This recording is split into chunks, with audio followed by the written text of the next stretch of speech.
Today we are going to discuss the large cap fund offered by the biggest fund house in this country in terms of AUM.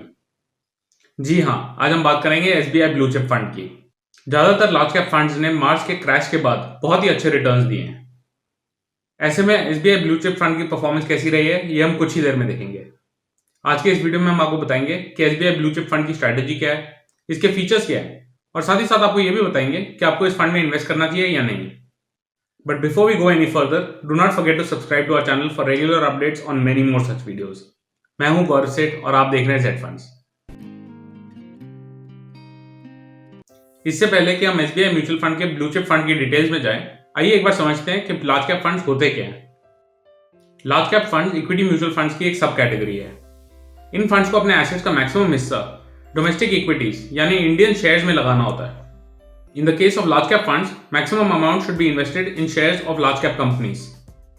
Large cap companies by definition वो companies हैं जो कि market capitalisation के हिसाब से top 100 में आती हैं।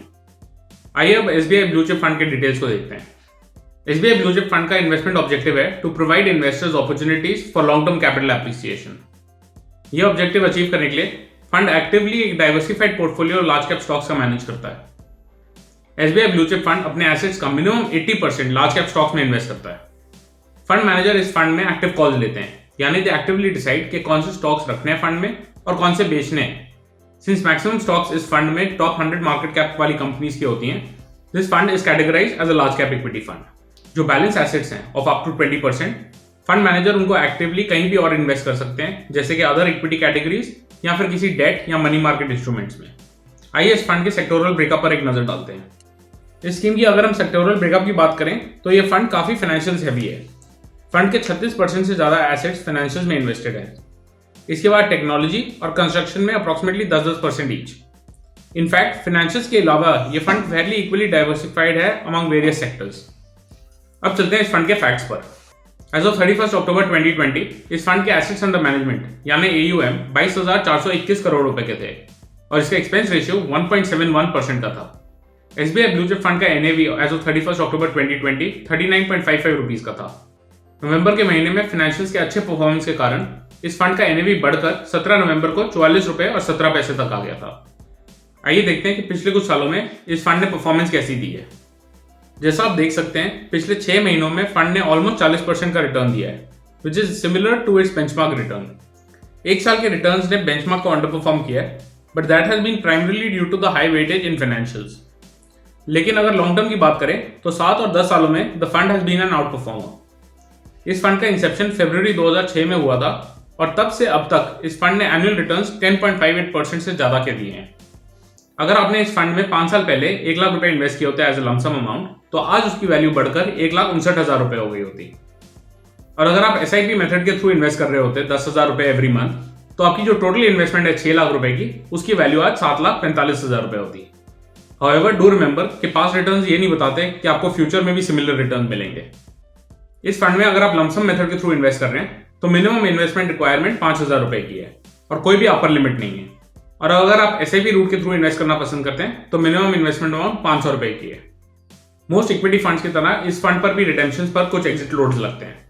अगर आप अपने यूनिट्स परचेज के 1 साल के अंदर अंदर बेच देते हैं तो उस पर 1% का एग्जिट लोड लगेगा। अगर आप यूनिट्स को 1 साल से ज्यादा तक होल्ड करके रखते हैं तो कोई भी एग्जिट लोड नहीं है। लास्ट में बात करते हैं SBI ब्लू चिप फंड पर जो गेन्स होंगे उन पर एप्लीकेबल टैक्स रेट्स की। क्योंकि ये फंड प्रिडोमिनेंटली इक्विटीज में इन्वेस्ट करता है तो इन पर जो टैक्सेस लगेंगे वो इक्विटीज की तरह ही लगेंगे।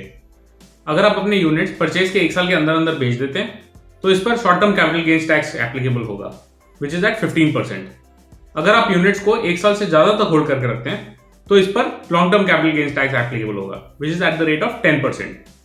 ध्यान रहे ये 10% भी तभी एप्लीकेबल होगा अगर आपके total capital gains with in 1 financial year is more than 1 lakh rupees.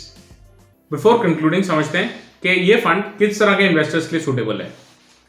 क्योंकि ये फंड प्रेडोमिनेंटली इक्विटीज में इन्वेस्ट करता है तो इसमें रिस्क फैक्टर तो हाई है, but compare to mid cap and small cap इसकी जो एक्सपेक्टेड वोलेटिलिटी है वो कम है। ये फंड उन इन्वेस्टर्स के लिए सूटेबल है जो कि अपना पैसा बड़ी कंपनियों के शेयर्स में लगाना चाहते हैं। इसमें छोटे कंपनियों के मुकाबले वोलेटिलिटी भी कम रहती है और लॉन्ग टर्म में एक अच्छा रिटर्न देने की क्षमता भी रखते हैं। हाउएवर, हम हमेशा रिकमेंड करते हैं कि इन्वेस्टमेंट करने से पहले अपने फाइनेंशियल एडवाइजर या म्यूचुअल फंड डिस्ट्रीब्यूटर से इस प्रोडक्ट की या किसी भी और प्रोडक्ट की सूटेबिलिटी अपने पोर्टफोलियो के लिए जरूर समझ लें।